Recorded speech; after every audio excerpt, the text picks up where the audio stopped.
What happened 47 years ago in the New Mexico desert? Did a UFO really crash in the middle of the night? And if it wasn't a UFO, what was it? And is the government covering up the story of the century? Well, one thing is for sure.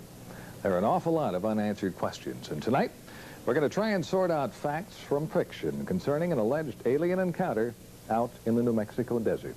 And also its connection to Wright-Patterson Air Force Base. Plus a few startling evidence pieces that show that the story did not end there. On the morning of July 3rd, Mac Brazel finds some rather unusual wreckage scattered across his property. Whatever happened here in early July of 1947 has permanently linked Dayton, Ohio to Roswell, New Mexico. And it put a sheep rancher in Lincoln County at the center of one of the longest-running controversies in U.S. history. What did Mac Brazel find scattered across his property? Could it have been what the government first said it was, a crashed flying saucer? Wreckage scattered over a large area.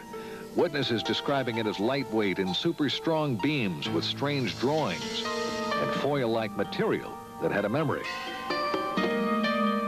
There were a lot of people that believed that we had something unique, otherwise we wouldn't have. Walter Haut was the Roswell Army Airfield Public Information Officer, and he was ordered to release the story that the government had indeed recovered a crashed saucer on Brazel's ranch. His friend, intelligence officer Jesse Marcel, was one of the first military men at the debris site.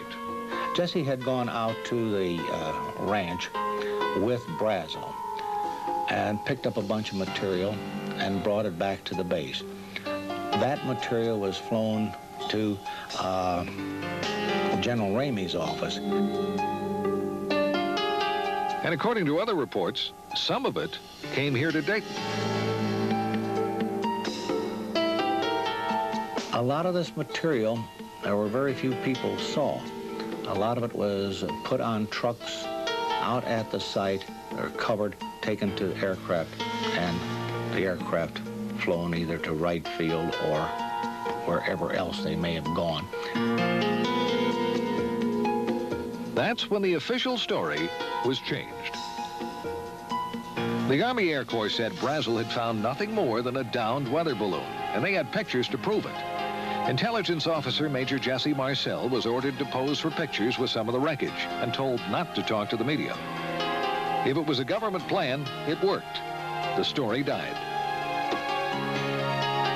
It was nothing very serious. I think most people took it as an honest mistake made by the people at the base.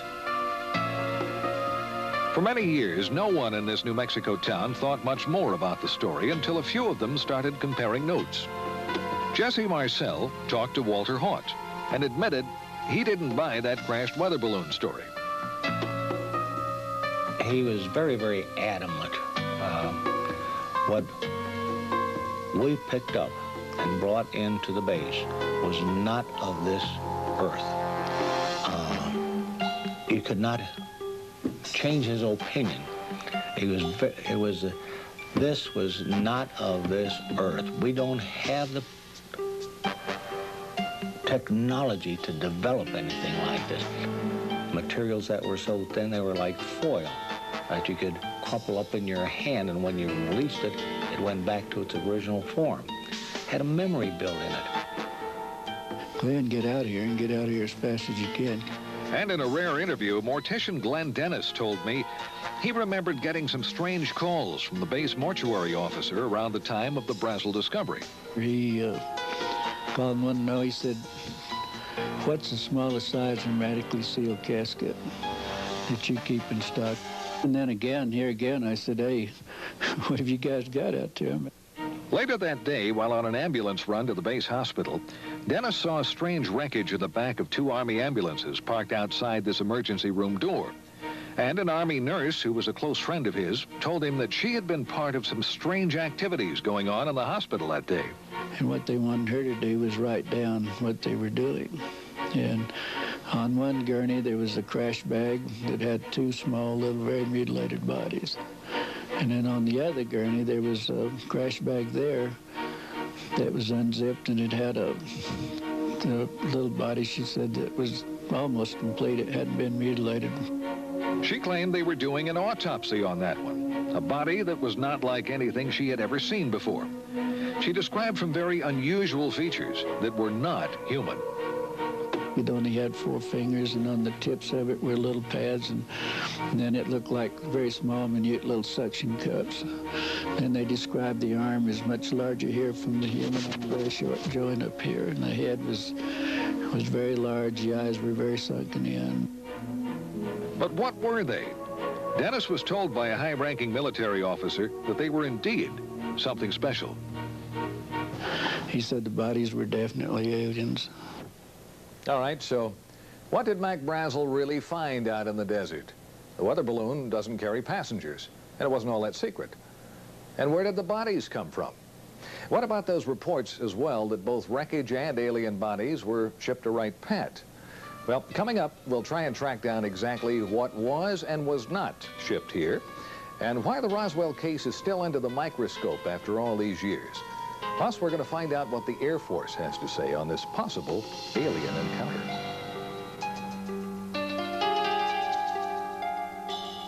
Again, it started attracting real attention around 1979, when some well-established researchers, including Stan Friedman, Bill Moore, Kevin Randall, and Don Schmidt, started to dig into the story. Witnesses talking about another crash site miles from the Brazel Ranch and alien bodies. Also, rumors of a Wright-Pat connection grew. This teletype from the FBI office in Dallas to the one in Cincinnati mentions a disc and balloon being sent to Wright Field for examination. And Army Air Corps pilot Pappy Henderson admits that he flew wreckage of a crashed saucer from Roswell to Dayton, and he tells a friend that he saw alien bodies. The question is today, 1994, where is the material? Where are the bodies? Certainly unique specimens would have been preserved. Authors and researchers Kevin Randall and Don Schmidt have just released the latest book on the Roswell case. And they told me witnesses have shed even more light on the story. We've talked to both civilians and military who were there. We have over 50 sworn affidavits, all attesting to personal involvement in this case. And more than one witness has mentioned government cover-up.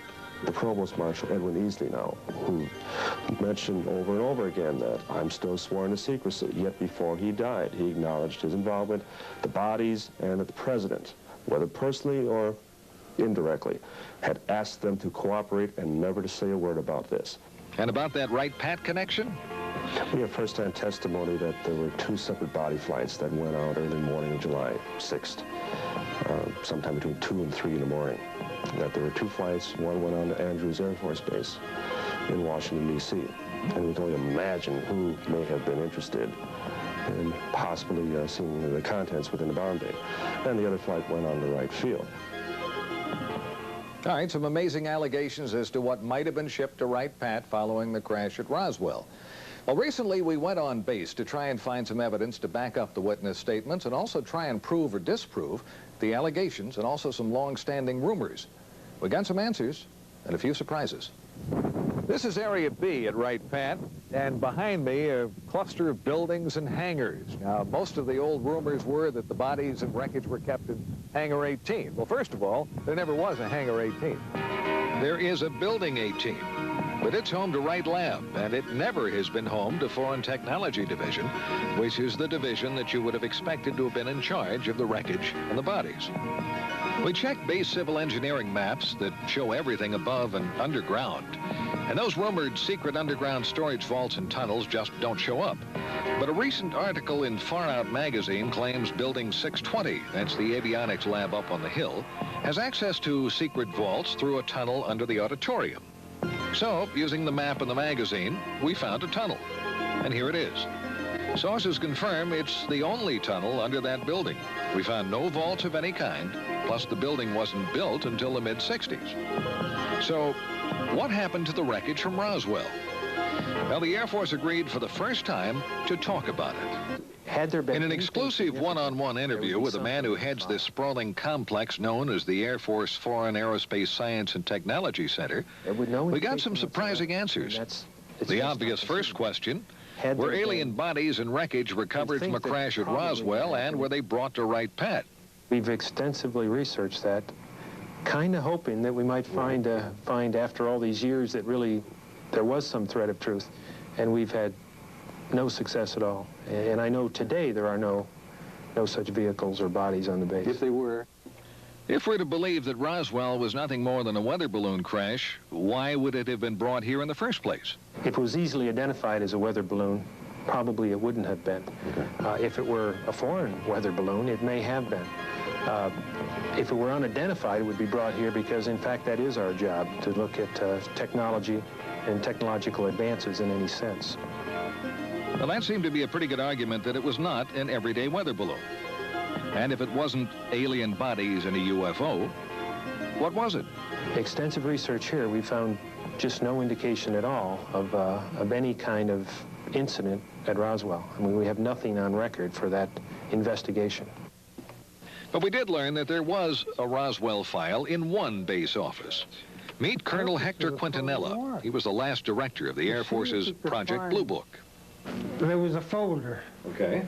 A folder about as big as this, with newspaper accounts of what transpired out at the ranch or wherever it was. But there was no formal correspondence that I could find with regards to Roswell. He told me Blue Book's evaluation of the case was it was nothing more than a balloon, and that's the end of it. But interestingly enough, a search of other Air Force documents failed to turn up any reference to Roswell in any form. We can't find an advantage to keeping such a thing a secret. We think that probably what happened is that there wasn't anything significant from the Roswell incident, if in fact it was evaluated here. Consequently, if there was either no report or the report was of no significance, so it was destroyed. And he added, nothing like aliens or a UFO could have arrived at Wright-Pat without somebody knowing about it and eventually talking. Almost impossible to keep something that fantastic a secret, specifically within the intelligence community, and particularly from the organization that's supposed to evaluate that sort of thing. Secret. We've heard that word a lot tonight. Well, coming up, we've got some new evidence that may well explain what at least some of that wreckage from Roswell really was, and why it came here, and why the government chose to keep it a secret. We'll be back.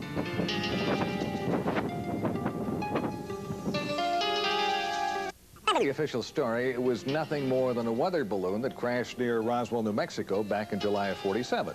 And there are as many theories as there are UFO investigators, but every one of them agrees on one fact. Something unusual crashed right here on Mac Brazel's ranch near Corona, and the government covered it up. And they also claim more wreckage and bodies were found at other locations. First site mentioned near the plains of St. Augustine. That was way over in this area. And the most recent site, Randall and Schmidt's brand new theory, is closer to Roswell, probably about this area. Well, we've uncovered a pretty good explanation for at least one crash, the one on Brazel's property. If you look at Mac Brazel's original description of what he found on his ranch, lightweight beams with strange purple markings that resembled flowers and foil-like material that kept its shape, our investigation found that that matches the type of materials used in a top-secret high-altitude spy project known as Mogul. It was far different in materials and mission from any common weather balloon. Now, let me show you the difference.